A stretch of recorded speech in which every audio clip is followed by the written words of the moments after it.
Hello, ladies and gentlemen, and welcome to another episode of Play the Tape. I am your host, Derek J. Fields. It is a blessing, an honor, and a privilege to come to you today. Listen, I got a very special guest. All my guests are special. I say that all the time because they are. They are my brothers. They are my sisters. They are my peers. They are my colleagues. They are people in this fight of the disease of addiction and all of mental health concerns and challenges that people face on a day-to-day basis. Listen, disclaimers. We are not licensed social workers, clinical social workers. We are not drug and alcohol counselors. We are peer support. We are certified peer support. So we can give suggestions and we can put you into some resources that has worked for us in our recovery and for other people who suffer from mental health and addiction concerns. There will be, and I'm starting to do this disclaimer too, there will be and there might be language or things that could be triggering, that could be stressors to our listening audience and to our viewers. And we just want you to understand and go in with an open mind and a willing heart to let the experience, strength, and hope of our guest and share and spread and let their testimony reach to you. And maybe you could pick something up for your recovery, for your wellness pathway that could help you on your journey. And that's what we're here at Play the Tape. That's what we do. We are a platform of advocacy, support, community, education for those who suffer from mental health concerns and the disease of addiction. Got to play that tape all the way through, the good and the bad, no matter what it is, good, bad, and ugly. We got to play that tape all the way through. So, like I was saying, my guest today is my sister. We met at peer support training when we got our certification, and that group of my brothers and sisters and my peers is a good group that I love so much, and we stay in contact. And she came up here. I asked her to do my show and share her experience, strength, and hope, give her testimony. And my guest, my friend, my sister, Holly Everette, how you doing today? I'm doing so good, Derek. Thank you so much for having me. Absolutely. I'm glad that you are doing this and you're being vulnerable and transparent and I appreciate that because we can do it together. We can recover together. It's about connection. And I'm so glad that you're up here willing to share your experience, strength, and hope and your testimony to be a light to those who need it. So I thank you. I Yeah, really man. do. Problem. Like I told you I'd never really done anything like this before, but if sharing my story and my struggles, my experiences will maybe even help just one person out there, for me it's worth it, right? So, Absolutely. It's worth it. yeah. And I have to keep that mindset myself because sometimes we can get so bogged down with life and this social media world, this instant gratification, likes, clicks, follows, that we forget that if it helps one person, just one person, to grab hold of that hope, then we've done our job. And I It is. appreciate you saying that. Yeah, of course. I hope that, you know, even if the people listening, if, they might not, they don't have to have gone through everything that I went through, but even if they can like resonate with a small part of my story to, you know, if they're struggling, maybe light that fire in them to get clean. If they have always had the want to help people, maybe that will kind of be the starting force behind them, Yeah, doing what we did and saying, "Hey, I want to go take a peer support class." Because like absolutely. that, taking that class to me was a huge. I mean, it was just huge for me all around. I learned so many tools and just like great things to have in your back pocket when you're in recovery. but then also finding that community of people that I've never connected with a group of people like that, and I'm sure you feel the same way. Like just so instantly, it was like as cliche as it sounds, a family, right? Like Right, right. we were just all in there. We all openly shared. We just really became like a little family. So yeah, I hope that by doing this, maybe, you know, and I'm sure that's why you started this whole thing, to just reach people, help people. Yeah, Nobody has to live the way we were living, right? There's a better way, there's a better life, and I think that's just what inevitably we all want people to know and realize. It's, if they're struggling, that there's reach better out. there's better out there. So Yeah, that's better out there. And reach out, ask for help. It's yeah, okay to ask for help. Yeah, I'm with you. That what you said, that to ignite that fire, or to that stimulus, that point where you it's that catalyst, that yeah, springboard of hope, jumping into the faith, jumping into the help, jumping into the recovery process. And it is a recovery process. And I'm glad that you shared that. Yeah, you don't necessarily have to go through everything that we've been through. But if something does resonate, if something does just spark or ignite that, hey, I want to help. Hey, I want to try out this class. Hey, I want to try recovery. Hey, I want to know what this means. I want to learn more about it for myself. And if my purpose is to help others, get the tools to do that as well. So, and yeah, that group of that group is a good group. My family, I love y'all so much, and I try to keep reaching out to people because I'm bad you at that. look, you are the best one about everybody. I think reaching out. I have fallen short myself, like not always responding to the group text, but I can say from my experience, you've done a great job at that. You know, you've been there for me. If I, like Derek, I need to go to a meeting, you are always the Let's one, go. been Let's right go. there for me. And it's so important to have that when you're in recovery, to have even just that one person that is gonna, if you're having a bad day, you're struggling, you ain't even got to go into that. All you got to say is, hey, let's, can you go to this meeting with me? And they already know. They're like, Mm-hmm. yeah, you know, just that real support. Like I know that if I was ever in a dark place and I needed someone to pull me out of that, like hands down, 10 out of 10, even though we've only known each other for a couple of months, maybe, not even that, like the connection that I found within you for that is something that is like really super special to me.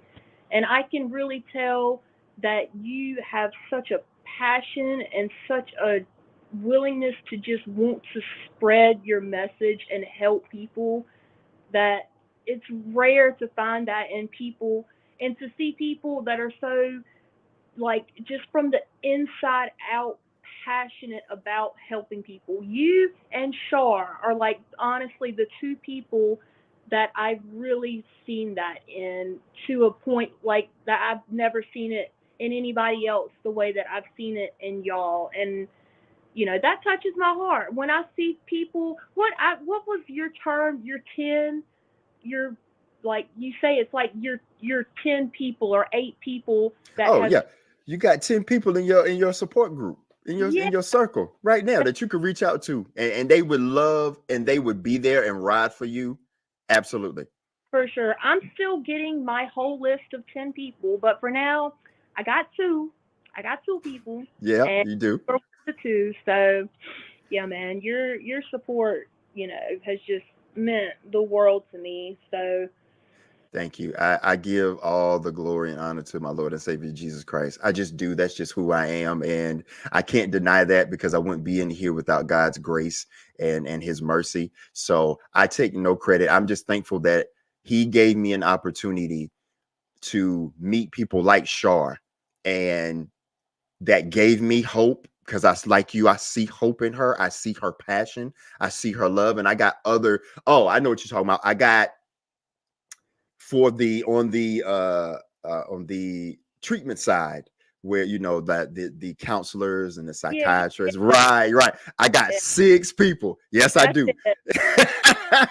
I got 6 people by I know by heart that have resonated with me and left an impression, and Shar is one of them, Yeah, that they care, that there's a sense of humanity there, because they understand that this disease of addiction and that mental health challenges are life and death, yeah, and they just want the best for us. So yes, I do have 6 people that I can name off the top of my head because they're in my heart, that I know they cared about me, I know they wanted the best for me. And uh and are you're special to me too, because you're my sister, you're my friend, you're my peer.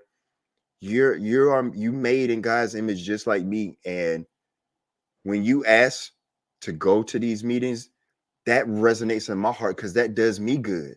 Because I have a battle buddy, that's a term we have in the military, have a battle buddy that I can go with, and I don't have to go by myself. I don't mind going, but I have a battle buddy that I could ride with or rides with me, and we can go and get some experience, strength, and hope. Go celebrate recovery. Go and to these different 12-step fellowships and learn and grow and add something to our first aid kit or our toolbox that we can use for ourselves, or utilize for ourselves. And or hey, Derek, Holly, I'm in a bad way right now. Okay, what you need from me? Because I got some tools here. I got a first aid kit here, and it's just suggestions. It's not never advice. It's just suggestions. Some things that have worked for me in my recovery that I just want to share with you. So again, I thank you, but your love and your support is just as special to me, and I'm just very thankful that we've met. I'm thankful that we all met, and sometimes I fall short too, but it's okay to get back up. And absolutely. yeah, so listen, you can start your story and your testimony and your experience, strength, and hope wherever you want to. Wherever you want to. We have time, and I really want to get into your experience, strength, and hope, and your testimony, and give you an opportunity to share, what it was, what you how it was when you before, how it was before, how it is when you went through it, and then definitely get to the recovery part of it.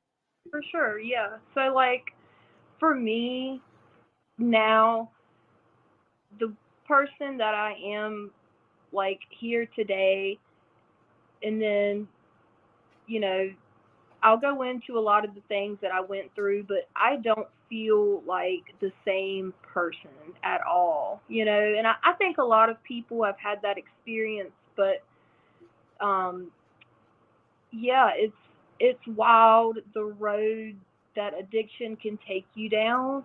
Um, you know, I I come from, and I don't want to like, I don't like to do stereotypes, but come from like a regular middle class family that didn't have no kind of like off the wall crazy stuff going on.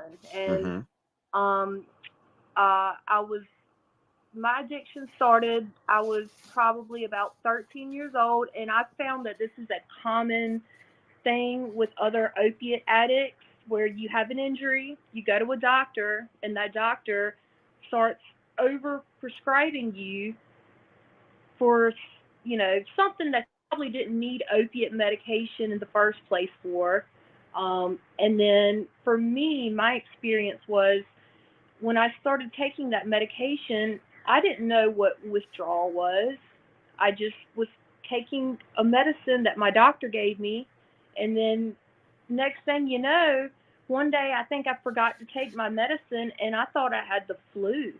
And then Mm. somebody was like, "Oh, you don't have the flu." That's called being dope sick. I didn't know what that was. So like before I understood what was happening, it had me. It got its claws in me, and little did I know that it was about to take me down a crazy crazy ride. I just at that point I didn't grasp.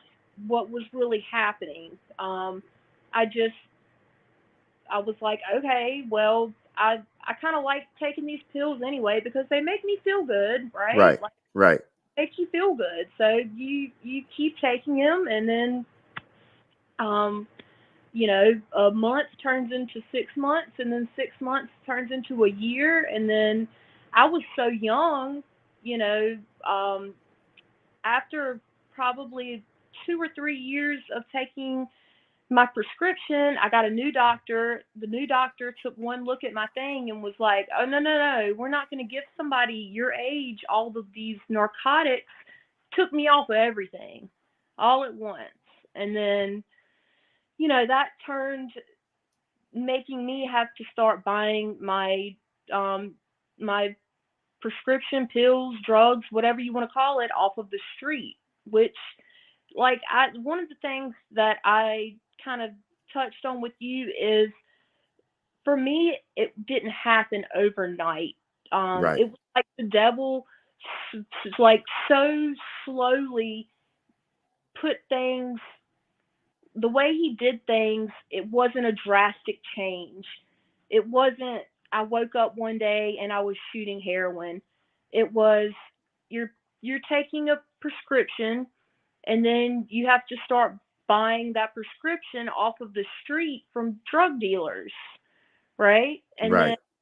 you know, um I think another common thing with other opiate addicts that I've heard is they started cracking down on everybody's um, prescription painkiller prescriptions at like all at one time. So the shift kind of happened from where nobody could get pills anymore.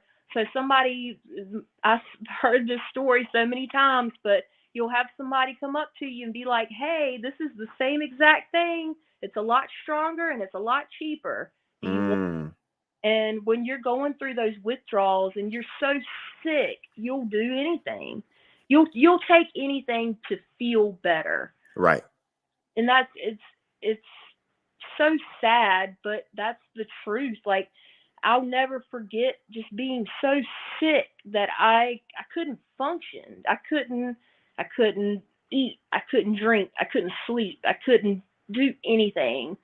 And you How did you find out that it was the withdrawal point? Because you said it was like around 13 and took what? You was taking them for what, 2 to 3 years. So that would yeah, put you around about 16, 15, 16. When you had got it first, when did you get when did you experience withdrawal for that first time? probably about 6 months into after having been prescribed for the first. Mm-hmm. But my brother also took um painkillers, so he was the one that pointed out to me, "Hey, you don't have the flu. You're goat Um, sick." He was the one that um kind of kind of told me what was going on, and I didn't know, and I I didn't know that I had to take these pills every day, and if I didn't, I would start getting sick, and then once you realize it, then that's when it's on, right? That's right. when you're on the hunt every day, and that's when your life kind of turns into get money, get get drugs, get money, get drugs, money, drugs, get find ways to get money to get your drugs, and that's like over Yes. time, that's what your life becomes. That's You all. you you got that right. Yeah, it's Yeah. because what kind of life is that? In a realistic, sound-minded person, like, why would you ever choose to want that? You wouldn't. You don't choose that. It kind of it's slow for me. It just kind of slowly happened. But then I also lived in a home where my mother and my brother, like I kind of said a little bit, they were also taking prescription painkillers. And it wasn't a obvious loud thing, but it was something that was happening. No, our other family members didn't know it. The community didn't know it. But inside of that house, we were all drug addicts. Like, that is they talk about, as when I as I'm in school too, and I'm trying to learn how to become a drug and alcohol counselor. I'm taking some classes right now for that, where it talks about this whole thing between what nurture versus nature. You know, depending, are we predisposed because of our genetics, or is it because of also products of our environment? You know, do we have a gene or a trait that, because of whatever trauma or what it gets released, and now, okay, that trait that skipped maybe two or three generations is in our children now, or our child? Or also, if it is, does it gets perpetuated by the environment that Yeah. we grow up in? Because there's a lot of things that I took from my dad, um, on the how to deal with certain instances and community, like especially in the Black community. We take, pride in what happens in the home stays in the home. We don't go to therapy, therapists, or counselors. That's just not a thing that we do. Of course, churches and is prevalent, and definitely my faith in God has definitely sustained me. But it's where the environment that we was raised in does have an impact on how we see the world and how we interact with certain things. Oh Because if yeah. we believe this is okay to do and this is normal, Yeah. then, and no one is interceding or stepping in to be like, hey, wait a minute, Well, then, this isn't good. as it sounds, my mom would actually give me these pills in a loving way because you get sick if you don't have it. She didn't want to see me get sick. She knows what it's like. She's also taking them. She would give them to me in a way. When you hear a parent giving a child drugs, you think that they're a horrible person, but in like reality, what it was she didn't want to see me suffer in the Right. short term. You know, in the long term, if she didn't want to see me suffer, what she should have done looking back is just cut it. You got to stop somewhere. We should have put the stop like right there. But when you're in that mentality, you don't see it like that. True. And she, she was doing her best in the moment to try because at this point I was still in high school, you Hmm. know. So I had to get up and go to school every day. She didn't want to see me sick and suffering, so it was a loving thing It's that what she knew to do. It's what she knew to do to exactly. help her daughter. And I get that. And that's where the grace comes in, understanding. Because some people, when I know for me, I keep it on me, when I was learning about my mental health and my addiction, I had to look at my dad and understand that, man, he grew up the way our parents, we don't never, I keep it on me. I didn't take in consideration how my dad grew up and what affected him in his Yeah, childhood, his early adulthood, to make him get to a point where he had to rely on alcohol. He's in a good place now where he's sober and clean. But I never, until I had to look into myself to understand my addiction and my trauma, it took me to understand he is not, and we don't justify what people do, but it's giving them some grace. for sure. Yeah. Right. To understand, like, okay, my mother, my dad, they did the best they could with what the information that they had and what they knew on how Yeah. to do it. Yeah. And even though I went through these struggles with my mom, you know, she's now almost she's more I can't believe I don't know almost 4 years sober at this point. Like, Yay. but you know, she was she might not have made all the right choices, but she was there and she Right. never turned her back on me. She never, you know, left me alone and I will always be thankful for my mom even Hmm. for those messed up times that we went through together. You know, we've grown up a lot over these last few years and have really like mended our relationship and like now I don't know where I would be without my mom because she's such like an important person in my life. Um, but it you know it we went through some really hard times together. It was some struggle, some some times that we really all struggled living in that house together, me, her, and my brother, um, because we were all living in active addiction. Right. And it was crazy. I think I was the first one in the household that started using drugs intravenously. Mm-hmm. But once that kind of happened, it was like a domino effect, and everybody started using drugs intravenously. And I feel like when that happened, that's when the game changed, right? Right. Right.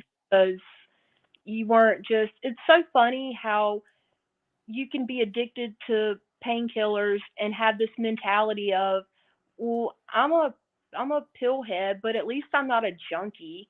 That's disgusting. I'll never stick a needle in my arm to get high. I'll never be that person. I'll never be that person. I'm too good for that. Yeah. Um, I've said that too. I've said it that too. Yeah. it it took one time, and that's all. It was after that. It was over, done. Mm-hmm. Like, um, it's so dangerous for people to have the mentality of that can never happen to me, because let me tell you, it can. It sure can. it It can. sure It can. can quick. I'll be driving in my car and see somebody homeless panhandling for money, and I'll have that thought go through my head of, like, that could never be me. And then I catch myself and I'm like, oh, but life has its way of throwing Humbling. you and showing you really quick that you don't have control. Like, Right. you do in some sense, but certain things are out of your control. Mm-hmm. You can't control if you lose your home or your job. You can't. Like, um, yeah, that's for me one thing that I've tried to keep very, like, prevalent in my mind of, I'm so thankful for where I'm at, but to never lose, like, lose the mentality of, if I don't work to keep where I'm at, I could lose it. And I don't want it to happen, but I could. You should never have the mentality that that can't happen to you. That's, I Right. think, pretty much just what I'm getting at. But yeah, it took one time for me to use drugs intravenously, and then after that it was just kind of off off to the races. My mom started using like that, my brother started using like that, and then we all kind of enabled each other's use. um my grandfather died, which was my mom's dad.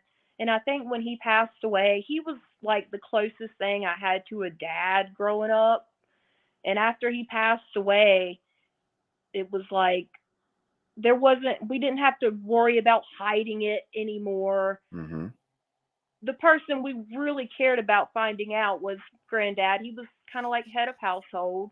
Once he passed away, things just went downhill in a bad way for all of us. And I think we all kind of ventured out. At this point, I was around 18 years old, 18, 19 years old, and, you know, started kind of venturing out on my own in the world, which is crazy because most kids at this point in their life are going to college and doing things like that. And Right. I was, you know, not. I was taking a different route, but that was about the age that I moved over here to Greenville.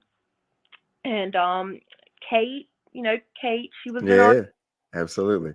yep, she was at this point was also actively using and let me come stay with her. And yeah, we were at Kate's house, and there was a third roommate there, and we started noticing that this third roommate, every 20, 30 minutes, she would have a new guy come in, stay for about 20 minutes, leave, and then a new one would come, and we were like, "What are you doing?"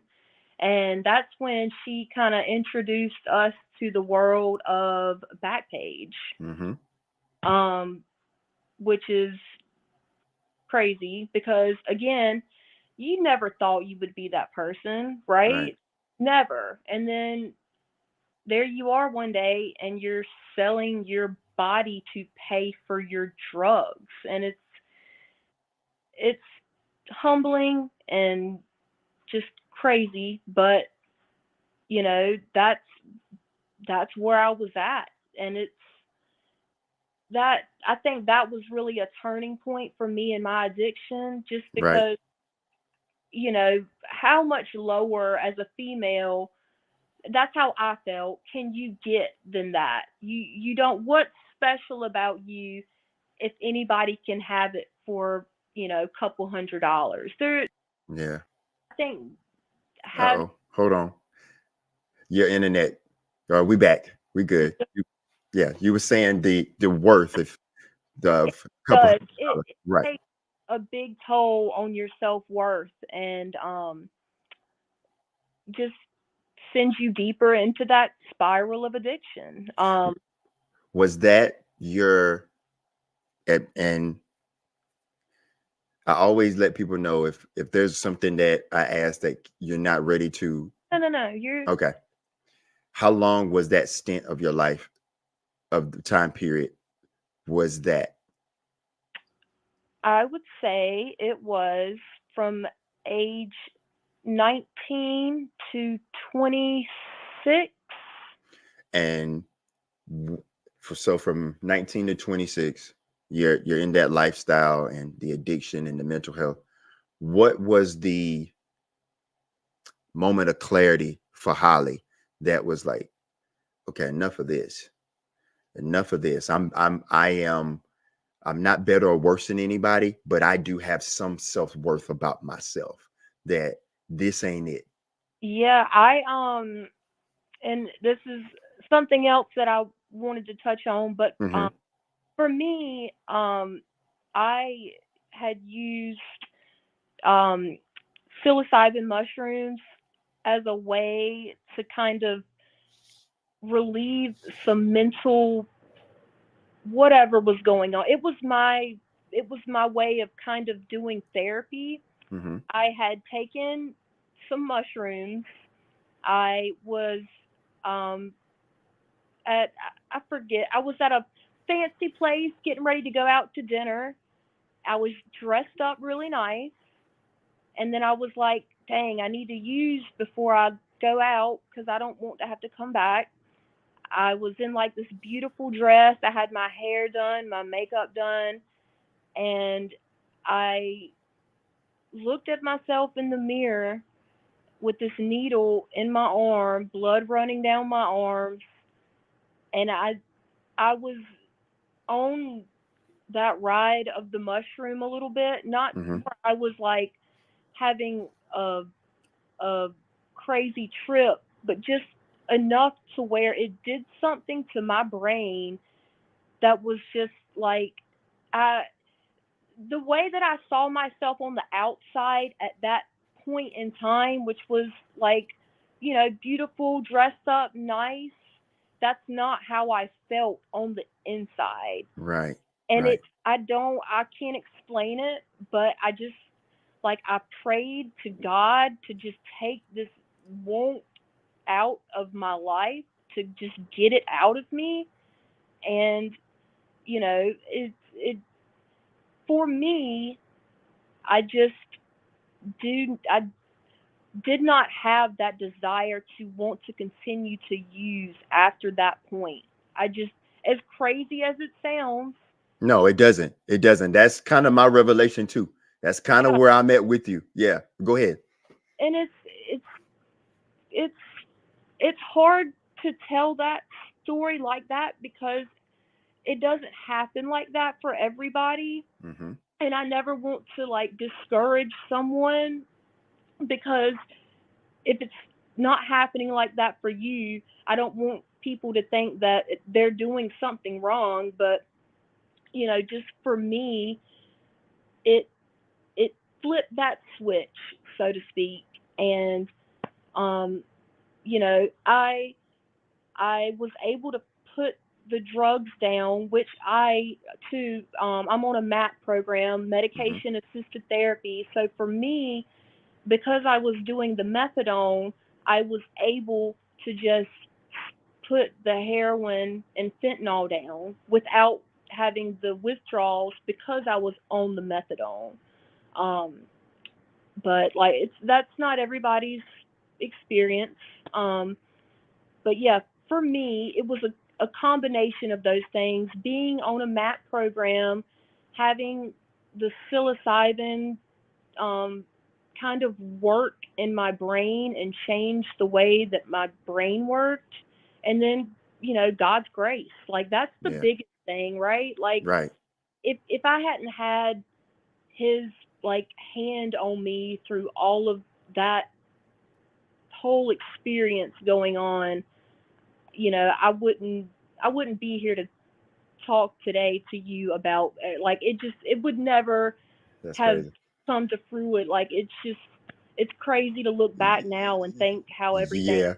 but you know everything kind of just it was like the perfect storm for me to recover, kind of, you know. Yes. Um, and that was something that me and you kind of touched on earlier too. Was because I was able to stop like that, I didn't really put in what I consider to be like the work, right? Like I Hmm. didn't go to meetings.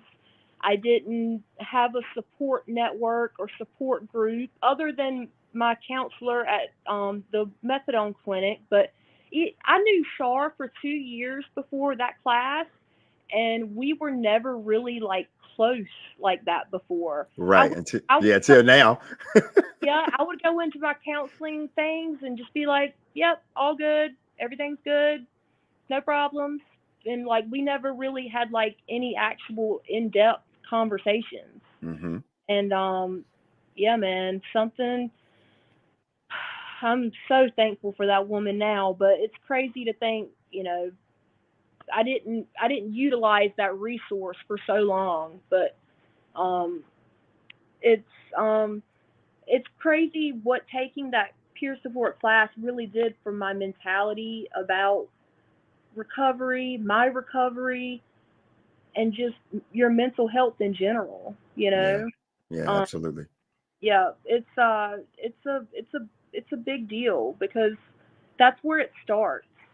You know, um, like they say, you don't relapse when you pick that drug up. You relapse when you start thinking about it. You Hmm. relapse when you start thinking, well, whose number do I still have? Uh, you know, Yeah. how can I do this? How can, even though you're not in your mind saying, I'm going to go get high, the wheels start turning, right? Hmm. Yes, they do. Yes, Yeah. they do. It's funny how, not funny, but I'm glad that we do this because I was thinking on my ride home because I'm giving my son my car. I have an '08 Corolla that is a good car, good condition, and he'll be 16 this year, and I want to surprise him with a car. And I was running around making sure everything is situated and good, and I'm trying to get me something, but he don't even know he getting it yet. Yeah. Yeah. So, um, and on my way back home, I was just thanking God for his grace and his mercy because something you said resonated with me when I look back and through all of that, the overdoses, almost dying a couple times, the using in front of my son, the disappearing from my children, leaving them for 2 or 3 years when I was a good dad, where I was in a good dad, an involved father, and I let that drug or that mentality or that lifestyle just take that away from me. And I look back and I got a relationship with my daughter again. We're building one. I got to see my grandson for the first time, and I get pictures and I communicate with my daughter. My son is coming to visit, um, and I got to celebrate with him last year when he turned 15, and he's coming to spend a couple weeks with us.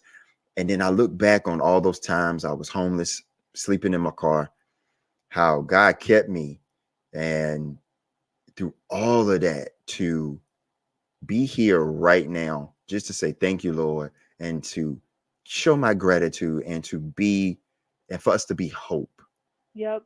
Yeah, like in it, I would have been like, why? I was like, why is this happening? But now I'm like, I oh, I see. see, I I see, see it. I see it, I see it, I And I'm see thankful what. for it. I'm Yes, thankful. me I've too. never in my life thought I would be thankful for all of the messed up things that I went through, but I am. Like I genuinely, I'm glad that I have this perspective now because not many people have been through that and Right. come out on the other side to tell their story. And there has to be a reason God brought us from that point to where we are now. Like Hmm. he doesn't do anything just because, right? He's Right. not going to put us through all of that, the suffering that we went through just because he wants to, because he's a mean God. He wouldn't do that. It's taken me this long to realize that you know my my story is could possibly, be one day what somebody hears and is like, wow, Exactly. I'm going through a lot of the things that she's talked about going through, and if she was able to get through it, then maybe I can too. Exactly. Exactly. Yeah, Absolutely. when That's the I hope. see all of the girls when I would volunteer at the syringe exchange and you see all of the working girls coming through there, you know that's what they're doing. Um I never reached out first because I don't want to embarrass anybody, but if I so badly wanted to wrap my arms around each one of those girls and be like, you are worth so much more. Hmm. Like you're worth more. Like you are beautiful, and you when you're ready, the help is there and you Yeah. can do it. Like it's it's I wish I had had that when I was in that point of my life. Like I just wish somebody would have wrapped their arms around me and told me that I was worth more. And Hmm. it it's it's it's a hard thing to talk about, but it's something that for me and my own recovery, I think is something that it helps me as much as it helps the person listening to me tell my story. Right. Um, I've never I never really understood the concept of you keep what you have by giving it away more than I have like right now, Right. right? Yes. And like just even to be here and be doing this, I'm thankful for, like, I'm thankful for it all, the good days, the bad days, the hard times, the everything now, because you know I I shouldn't be here realistically. All the overdoses, all the times that I would drive under the Right. influence. Oh, all the times driving under the Oh, influence. you think about that stuff, man, and Whoo. but so many people, my best friend, she had never been in any trouble legally, did one small little mind altering substance, got in her car, drove, woke up handcuffed to her hospital bed, went to prison for 8 years, and killed somebody. As Yeah.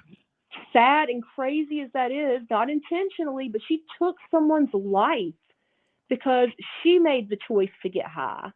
You know, Kate will never see like a normal person again. Will never drive a car. Will never like be able to live the life that she had before because she, used and she, overdosed and had a brain injury. It's it's crazy because so many things can happen and has happened to a lot of people, but God brought me through for a reason. I think that's where I was Absolutely. trying to get with that is Yes. he brought Yes. me through for a reason, and I want to use my voice and my the things that I've learned and my perspective to try to help that next person. Maybe not even have to go through all the things that I went through, right? Right. Right. If we could get to those people before they get to that point and stop them, like that would be perfect. But even no matter where they're at in their journey, they deserve to live this life of sobriety. Yeah. Everyone deserves this. I mean, Yes. it's It's good for everybody. It's a way of life that's is good for not only those who have mental health concerns or conditions and the disease of addiction. It's a good way to live just in general, just to be grateful, just to understand that in all things that we rejoice and that we give thanks to God, and we are just humble about things, and we don't take things for granted. You know what yeah, I mean? yeah, Right. I know I don't. I know I used to, but I, like you said earlier, just the humility, how life can humble you to the point where, and sometimes I have to keep myself, I have to stay vigilant. We had talked about this a couple of days before ago off air about how we have to stay vigilant because this thing can manifest itself in other ways and can and to and the enemy uses these distractions to separate us or to get us off our path of wellness and recovery, to have us absolutely. grumbling, have us murmuring, have us complaining. And then I have to take a step back, be like, whoa, whoa, whoa, whoa, whoa, am I complaining about Yeah, sweeping my kitchen floor? I yeah, know I didn't. 6 years ago, I didn't have a floor to sweep. I was yeah. yeah. That's so true. Yeah. For me, one of the ways that I really saw my addiction manifesting itself was food. I Mm-hmm. I started like overeating like crazy, which is something that I've been on a weight loss journey or whatever. It's something that I'm normally very mindful of. Right. Had a few stressful events happen in my life. Next thing you know, here I am with a chip bag in my hand, eating tubs of ice cream just because it made me feel good. It Right. like that's pretty much what it just made. It was comforting. It felt good. It tasted good, Mm-hmm. you know, and it's I'm so thankful that I took my peer support training because I now know that that is my addiction manifesting itself in another way. Absolutely. Yes. Before that, I probably would have just like wrote it off as you're just overeating, like not really thinking much into it. But that's one of the things where how you said you've got to stay vigilant Yes. because there's and that's just one example, but there's so many. My mom struggles with a gambling addiction too, um and it's harmless. She likes those little internet casino gambling, the ones it Yeah. sounds you hit the button and it seems harmless, but I mean, if you're an addict, it's a slippery slope, right? Yes, it Like, is. um, yeah, uh, that's something for me that in my recovery I've really had to be like hyper vigilant about is uh, food is not really that dangerous to my recovery, but next time, whatever it is, could be. Could be. Exactly. It It could could be. be. And I agree with you. The drugs was one of mine, but mine started from pornography and masturbation and sexual immorality. That is the desire to use is gone, but that desire, because that was my hook when I was in my that's growing up in the environment that I grew up in, uh, to have some sense of control Yeah. was that lust and pornography and masturbation, sexual self gratification. Felt good, and then that hooked me. That's the devil's hook. And now, hey, Derek, go add some substances to that to see if it makes it even better. Yep. And 20, 15, 20 years later, okay, I'm homeless, uh, sold all my stuff, smelly, stinky, just a shell of who I was.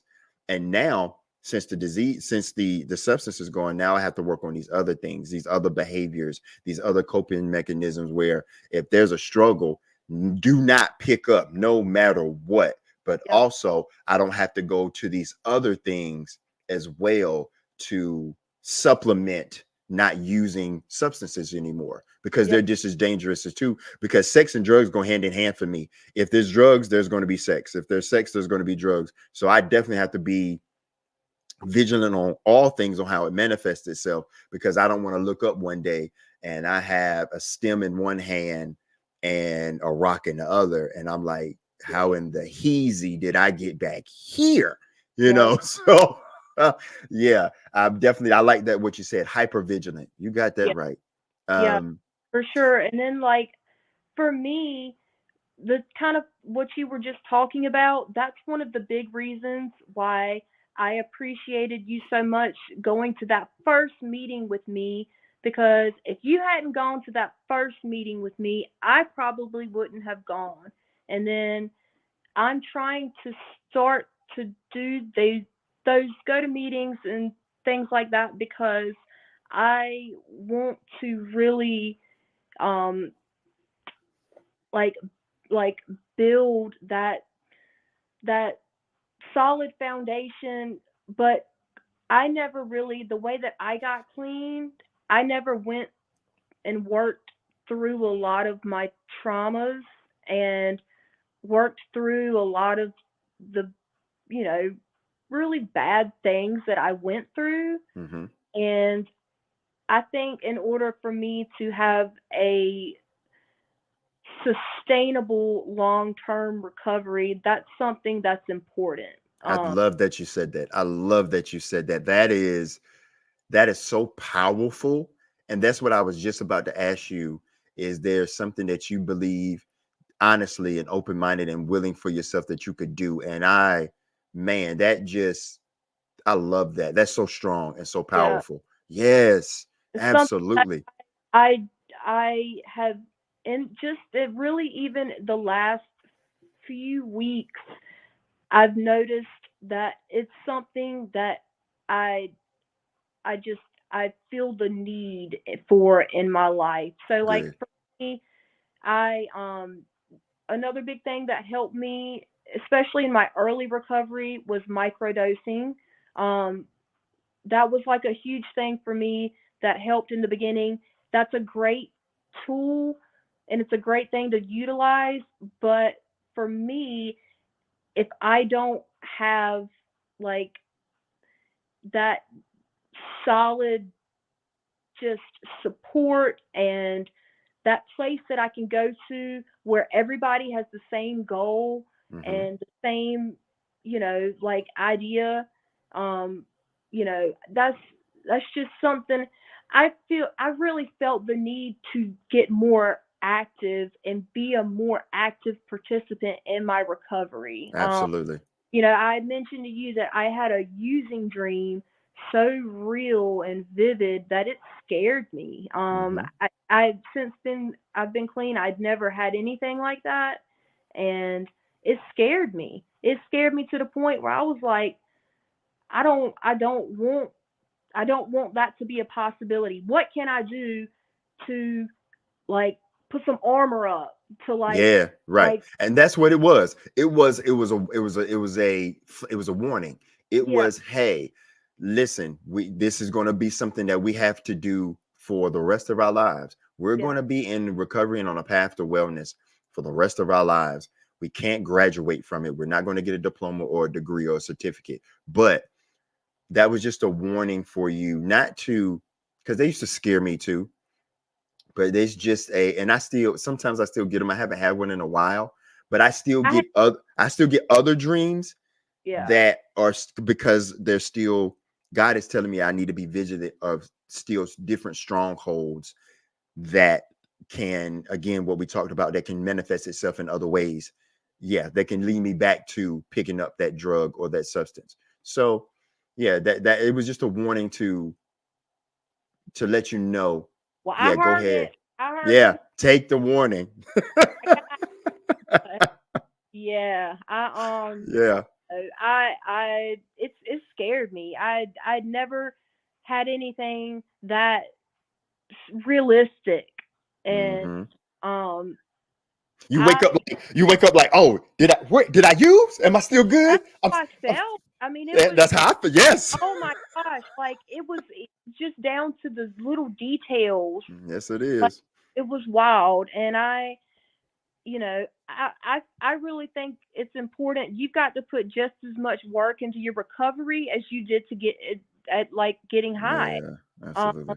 and I have fallen short on that, and that's something that I need to do better on. Yeah, And that's good wisdom right yeah, there. and I'm gonna do everything I can do to never go back to that person, that way of life. I'm not saying that it could never happen. I'm saying that I'm going to actively use Yeah, every tool I've got in my pocket to keep that from happening. good. So, Yep. And we can do it together as a community. Yes. absolutely. So Um, listen, we are almost out of time, and this has been great. And I always like to end things on gratitude, even though we've been talking about gratitude, because gratitude is what helps us, it helps ground us when those thoughts or when those dreams come or when those cravings or those triggers or stressors hit. I know for me, I use gratitude to keep me grounded, to bring me back to the present. So for you, what are a couple things that you are grateful for, Holly? I'm grateful for that I have a great MAT program here in Greenville that's free to me. I'm grateful for my family and my friends. I'm grateful for my dogs. You know how I'm Yeah, I'm I got one too. He sleep right there. I got to walk him in a little bit. silly as it sounds, like that's day to day. That's one of the things that really keeps me going. I'm grateful for my perspective and mentality that I have now that God has given me through recovery. Yeah. And I'm grateful for the opportunity to wake up, to be clean, to Hmm. share God's love and grace, and to do things like I'm doing right now. Absolutely. I couldn't say it better myself. I love that so much. Yeah, I'm grateful for another day of being clean and sober, and another day to spread God's love and grace. Absolutely. And hope, man, and just being here, being clean, and Yep. not having to live the way I used to in Even on that the addiction, even on the bad days. Right. it's better than one good day of getting high. Absolutely, it is. Yep. I couldn't say it. No, thank you. Listen, and you was worried. You I, did great. I am like, listen, this has been a blessing to me, and we pray that everybody that I've had up here so far, that this is something that can be utilized for your recovery and your wellness journey, and this will be here for forever. If the internet's here and the world is here, this will be here for forever, and we hope that Holly's experience and her strength can ignite that fire for wellness and recovery. And I thank you again, Holly, for coming up here and sharing what you did. And it's such a blessing that you blessed this platform the way you did. And I thank you so much. yeah, man. Thank you for the opportunity, and like I said, I'm thankful for you as a friend, as a peer, as just somebody that I can have now as, a support system. I'm just thankful that God put you in my life. He doesn't do anything like not on purpose. He purposely put you in my life, and thank you. Thank Yeah. you. Thank you. Thank you too, Holly. He purposely put you in my life too. And I thank you. And I love you very much, my friend, my sister. And listen, I'm going to talk to you soon. Until next time, you take care. Okay. All right, All right. Derek. Peace. And that's what we do here. Another episode. Listen, ladies and gentlemen, with hope comes love, with love comes faith, and with faith comes recovery.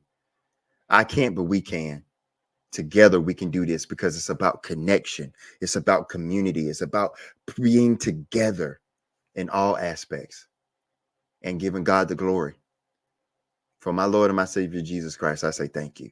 Thank you for this opportunity. And for those out there who are struggling with mental health conditions or concerns or challenges and the disease of addiction, you are not alone, because there are people that will jump in that pit with you, because we know the way out. Listen, this has been a fantastic episode. All episodes have been fantastic. But until next time, peace.